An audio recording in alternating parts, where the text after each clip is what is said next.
All right, so look, you see how when Alicia Baumgardner failed her drug test, and you had people like Michaela Mayer, you know, um, coming out and just saying things in order to all of them, oh, she cheated, that's how she got the win, and stuff like that. So Clarissa Shields gets dropped by a guy in sparring now, even though Clarissa called him out for having no padding in the glove. Don't you think it's an opportune time for Alicia Baumgardner to say what she's saying and make it known that she called Clarissa Shields out? Why? It's attention. Plus, she's just stepping back in from basically failing a drug test well, that conversation died like I said it would. I'm not going to bring it back up, but just the point of what I'm saying. This is the kind of thing that fighters do to bring attention to themselves, to make people forget what just previously happened.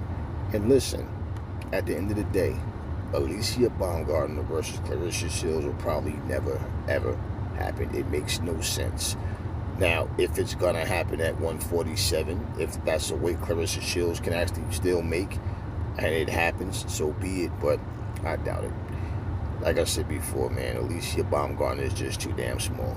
And for Clarissa to have to drain herself just to get down to make a fight is stupid. Okay, for that matter, we can say, well, why don't you go up higher than 147? Why? It takes her out of her comfort zone.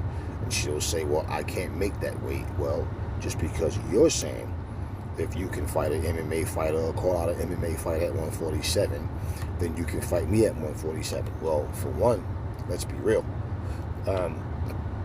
Even the shit talking that was going back and forth, well, that doesn't mean that Clarissa Shields is going to actually have a fight. It doesn't mean she's going to have an actual fight at 147. That was with Cyborg, for, talking trash to another boxer that's supposed to be, she said she wanted to fight, was it Katie Taylor?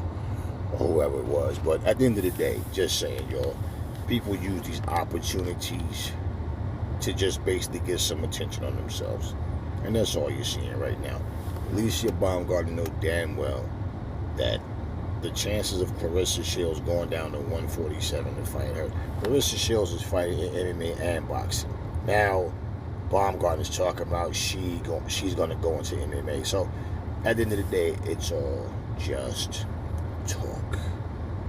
Now, I'm not saying she don't really want to fight her, but what I'm saying is she knows even saying those things is going to get attention. But, that being said, y'all, does that really sound realistic right now, especially right now? So, it is what it is. Nothing but talk. And, bottom line is, fight in your weight class. Just fight in your weight class. And I'm not knocking her for not, for saying she's not afraid of size and she don't care about all that. I'm just saying, make things make sense. And plain and simple, fight Amanda Serrano in a 3-minute round fight. Don't worry about what other fighters are doing or not doing. You do it. You make history. You be a part of that. But I did say, and I still agree that all of them should fight 3 minutes around. Not just a select few. But the problem is, all of them are not going to give you 3 minutes around of a good fight. There's going to be a lot of stinkers. I mean, hell, you got men that give you stinky fights. But, just saying, focus on what you're doing and, your legacy and what you can do. What's really pertinent to you, not just saying. Because the end result is, if a fight is meant to be, then it'll happen. And I'm pretty sure there's a lot of people that think, oh, Baumgardner versus Shields would be a great fight, but I really don't think so. That fight kind of reminds me of Terry Norris versus Meldrick Taylor. Like, you got two guys that's very skilled, extremely skilled, but one guy is not only bigger and stronger, but just a better fighter all around. And basically, it took them to get in the ring for people to really see the difference between the two.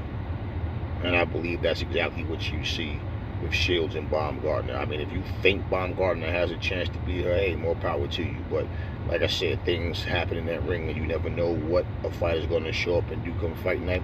One thing we got to give to Clarissa Shields is she's been consistent. She hasn't lost to anybody, and she dominates. And You know, she got in with big ass Savannah Marshall. Like, what's little Alicia Baumgardner really going to bring that she hasn't seen or can't really deal with?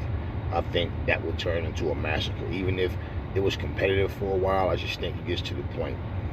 It's just too much firepower overall. And Baumgardner is pushed to fight a tougher, faster pace than she's used to, and she tires out. And like I said, she either gets stopped, or she just gets beaten up. That's the way I see that fight happening. It's just not even necessary to happen. Just saying. Talk to me in the comment section, y'all. Never fall in love with lies. Remember, the truth brings hate out of people, when I will catch y'all on the next video.